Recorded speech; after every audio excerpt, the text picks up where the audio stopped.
માયાભાઈ વિરુદ્ધ અમે કોઈ વિરોધ નથી કરતા, પણ મારું કહેવાનું એવું છે કે માયાભાઈ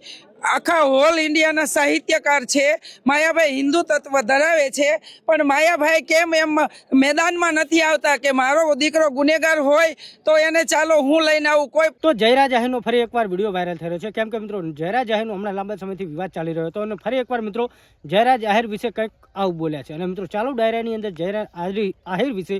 કોણ આવું બોલ્યું છે અને મિત્રો ખુલ્લેઆમ જયરાજ આહિરનું નામ લઈ, માયાભાઈ આહિરનું નામ લઈ અને આ વિડીયો વાયરલ થઈ રહ્યો છે. તો મિત્રો વિડીયોની અંદર છેલ્લે સુધી બન્યા રહેજો, કેમ કે આપણી ચેનલની અંદર વાયરલ ટોપિકના વિડીયો જોવા મળી રહેશે. પણ મિત્રો અત્યારે જે જયરાજ આહિરનો વિડીયો વાયરલ થઈ રહ્યો છે, કેમ કે મિત્રો જયરાજ આહિરનો વિવાદ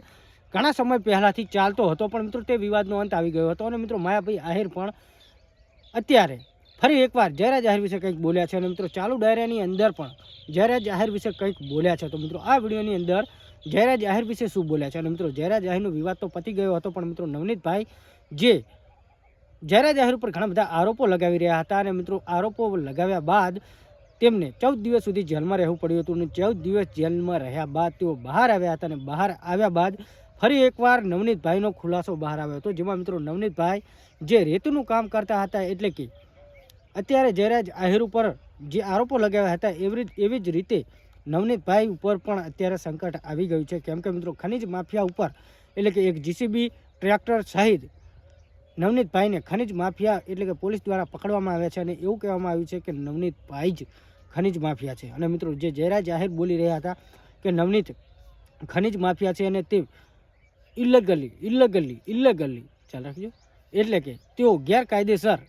રેતીનું ખનન કરતા હતા અને મિત્રો તે ઉપર તેમને પકડવામાં પણ આવ્યા છે. પણ મિત્રો એમને પકડવામાં નથી આવ્યા, પણ તેમના સાધનોને જપ્ત કરવામાં આવ્યા હતા પોલીસ દ્વારા. પણ મિત્રો જયરાજ આહિર વિશે જે અત્યારે ડાયરાની અંદર બોલ્યા છે માયાભાઈ આહિર, તે તમને હું વિડીયો બતાવું, કેમ કે મિત્રો જે જયરાજ આહિર સાથે થયું હતું ને એવી જ રીતે એમની સાથે પણ થઈ રહ્યું છે. અને ઘણા બધા લોકો તો એવું કહી રહ્યા હતા કે જયરાજ આહિર ઉપર ખોટા આરોપો લગાવવામાં આવી રહ્યા છે, પણ મિત્રો જયરાજ આહિર ઉપર જે એસઆઈટીની ટીમ દ્વારા જે પણ પૂછતાછ કરવામાં આવી, જે પણ કાર્યવાહી કરવામાં આવી, તેમાં તેઓ ખોટા સાબિત થયા હતા. પણ નવનીતભાઈ ઉપર પણ આવું થઈ ગયું છે અને અત્યારે મિત્રો ફરી એકવાર કીર્તિ પટેલ અત્યારે સોશિયલ મીડિયાની અંદર વિવાદોમાં છે. પણ મિત્રો અત્યારે જયરાજ આહિર વિશે જે માયાભાઈ આહિર શું બોલ્યા છે એ વિડીયો જુઓ. બાકી આ વિશે તમે શું કહેવા માંગો છો કમેન્ટ કરજો, કેમ કે મિત્રો જેવું કરશે એવું ભોગવશે. એવી જ રીતે 14 દિવસની જેલ સજા ભોગવ્યા બાદ તેઓ બહાર આવ્યા છે અને બહાર આવી અત્યારે તેઓ કંઈક પણ પ્રસંગોમાં હાજરી આપી રહ્યા છે જયરાજ આહિર. અને જયરાજ આહિર સેવાકીય કામ કરવાનું તેમનું ચાલુ છે, કેમ કે જેમનો જેલની અંદર ગયા હતા બહાર આવતાની સાથે તેઓ સેવાનું કામ ચાલુ કરી દીધું છે. બાકી અત્યારે જે ડાયરાની અંદર જયરાજ આહિર વિશે શું બોલ્યા છે એ વિડીયો જુઓ અને આ વિશે તમે શું કહેવા માંગો કમેન્ટ કરજો. વિડીયો જુઓ. જયરાજભાઈ ઉપસ્થિત છે અને જયરાજભાઈ આહિરનું સન્માન કરવું છે ત્યારે તમે એક તમારો વિડીયો જોયેલો